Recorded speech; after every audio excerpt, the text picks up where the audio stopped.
It's been all about finding more talent and putting it and honing that talent into a new career, effectively. Our task for the day, if I can put it that way, was to put raw talent through a lot of different tasks in order to find out which candidates would rise to the top and rise to the challenge. And it's all in all been a fantastic day. Our ultimate aim was to employ 10 people at the end of that day for RSG. So just talk me through this morning. What happened this morning? So this morning, all candidates arrived, had a registration period. It's been a long day, so it's been very, very early. And they come through. We've done a brief presentation about my business and about why they're here and why they've been selected. Bearing in mind that the best part of 500 applications through this region, and they were effectively the top 40. So to get through to this stage is a fantastic achievement in itself. We ran through a series of tasks, 5 different tasks, which focused on their different skills in terms of team skills, leadership skills, who was going to be able to sell, who's going to be able to pitch, how they interacted as a unit, as individuals as well. So each task was carefully planned in order to make sure that not only that they were assessed effectively, but that the client got out exactly what they needed. In this case, a client's a recruitment client, so the tasks have been bespoke around the recruitment functionality of what they would actually need. So why did you choose Apprentice style? You know, some people might say that's an obvious route to go to, but is there a reason why? Is the reason why the tasks that you set, better draw out what you need?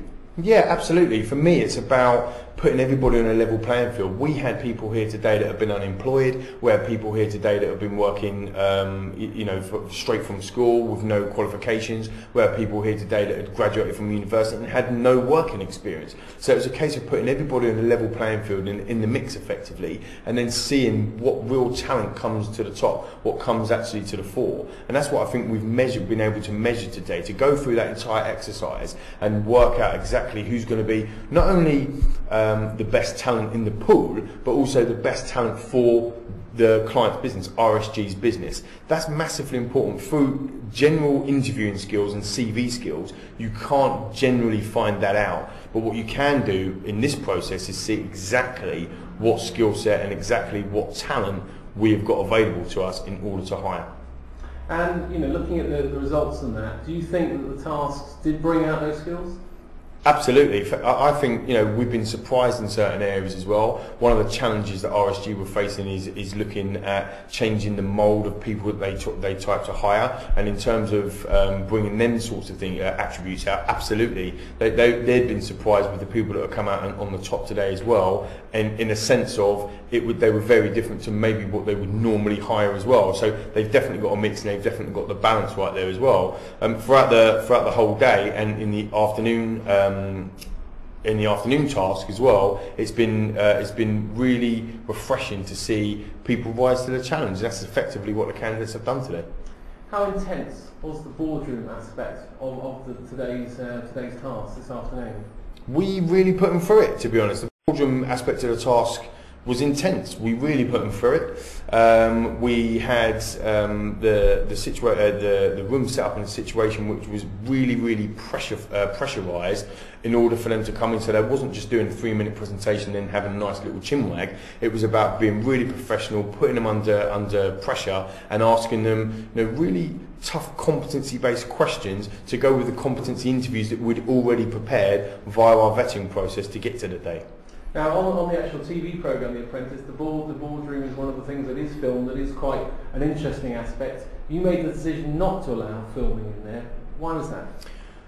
Because it's a private interview process. It was the only chance the candidates had all day to really have an individual, or for us to look at them as an individual rather than working as a team and into a unit. And I felt it was really important that each candidate had enough time with the board and myself to express themselves individually and to really come out of themselves, if you like. So I felt that it would be unfair to film that entire process as well.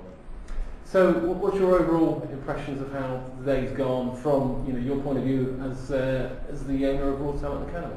I'm really pleased at how things have gone today. The client is going away really happy. We've hired the number of heads that we could hire on the day today as well. I was a bit disappointed this morning. We had a few people that didn't show up. which is always disappointing when my team have been absolutely phenomenal in getting everything through. It's been no mean feat to screen 500 applicants down to 40 when we have no criteria as to what to screen them against, because it's not qualifications and all that sort of stuff.